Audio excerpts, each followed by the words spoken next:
Hi ಎಲ್ರಿಗೂ, ಒಂದಿಷ್ಟು ಕತೆಗಳ ಯೂಟ್ಯೂಬ್ ಚಾನಲ್ಗೆ ಸ್ವಾಗತ ಸುಸ್ವಾಗತ. ಇವತ್ತು ನಾನು ನಿಮ್ಗೆ ಹೇಳಕೊಟ್ಟಿರೋ ಕತೆ ಒಂದು ಭವಿಷ್ಯವಾಣಿಯಿಂದ ಪ್ರೀತಿ ದ್ವೇಷಕ್ಕೆ ತಿರುಗಿದ ಕತೆ ಹಾಗೂ ದೇವಕಿಯ 7ನೇ ಮಗುವಿನ ರಹಸ್ಯ. ಕಂಸ ಮಥುರಾ ನಗರಿಯ ದುಷ್ಟ ರಾಜ.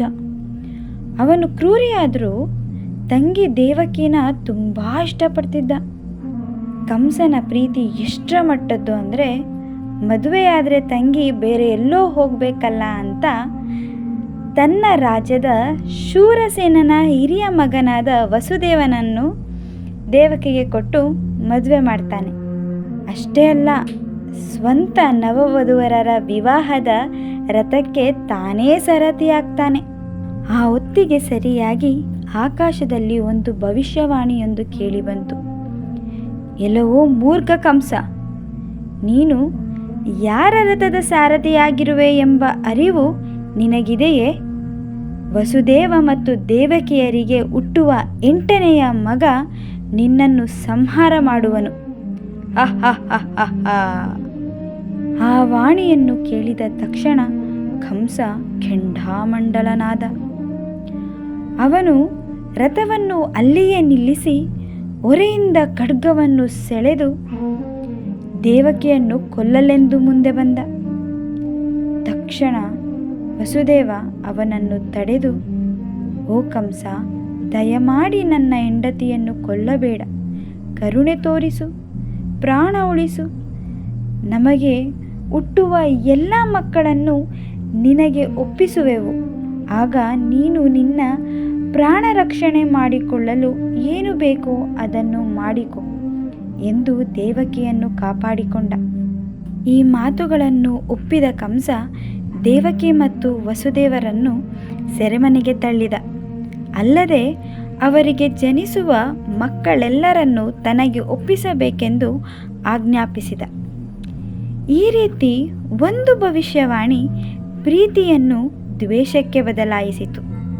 ನಂತರ ವಸುದೇವ ಮಾತು ಕೊಟ್ಟ ಹಾಗೆ ಮತ್ತು ಕಂಸ ಆಜ್ಞಾಪಿಸಿದ ಹಾಗೆ ವಸುದೇವ ಹುಟ್ಟಿದ ಮಕ್ಕಳನ್ನು ಕಂಸನಿಗೆ ಒಪ್ಪಿಸುತ್ತಾ ಬರುತ್ತಾನೆ. ಕಂಸ ಮಕ್ಕಳನ್ನು ಕೊಲ್ಲುತ್ತಾನೆ. ಹೀಗೆ ಪ್ರತಿ ಮಗು ಹುಟ್ಟಿದ ತಕ್ಷಣ ಅದರ ಮರಣ ಕಂಸನಿಂದ ಆಗುತ್ತಿತ್ತು. ಹೀಗೆ ಒಂದು ದಿನ ದೇವಋಷಿ ನಾರದ ಮಹರ್ಷಿಗಳು ಕಂಸನ ಆಸ್ಥಾನಕ್ಕೆ ಬರುತ್ತಾರೆ. ಅದೇನೋ ಗೊತ್ತಿಲ್ಲ, ನಾರದರಿಗೆ ಸಮಸ್ಯೆಗಳನ್ನು ತಂದೊಡ್ಡುವಲ್ಲಿ ಬಹಳ ಸಂತೋಷ. ಕಂಸ ನಾರದರನ್ನು ರಾಜಮರ್ಯಾದೆ ಕೊಟ್ಟು ಆಹ್ವಾನಿಸುತ್ತಾನೆ. ಕಂಸ ನೀಡಿದ ಆತಿಥ್ಯ ಸ್ವೀಕರಿಸಿ ನಾರದರು ತೃಪ್ತಿಯಾಗಿ ಹೇಳುತ್ತಾರೆ, ಕಂಸ, ನೀನು ನನಗೆ ಆದರದ ಸ್ವಾಗತ ನೀಡಿರುವೆ.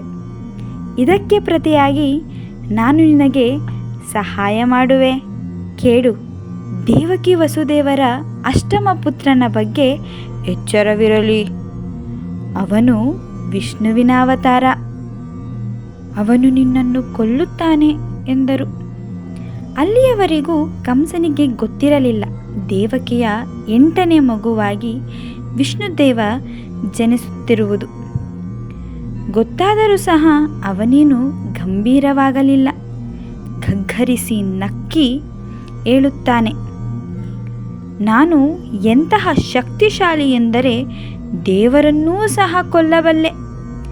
ದೇವಕಿ ವಸುದೇವರನ್ನು ಈಗಾಗಲೇ ಸೆರೆಮನೆಯಲ್ಲಿಟ್ಟಿದ್ದೇನೆ. ಅವರಿಗೆ ಜನಿಸುವ ಎಲ್ಲ ಮಕ್ಕಳನ್ನು ಕೊಂದೇ ಕೊಲ್ಲುತ್ತೇನೆ ಎಂದ. ಮುಂದೆ ಕ್ರೂರಿ ಕಂಸ ದೇವಕಿ ವಸುದೇವರ 6ನೇ ಮಗುವನ್ನು ಕೊಲ್ಲುತ್ತಾನೆ. ದಂಪತಿಗಳು ಅಸಹಾಯಕರಾಗಿ ದುಃಖಿಸುತ್ತಿದ್ದರು.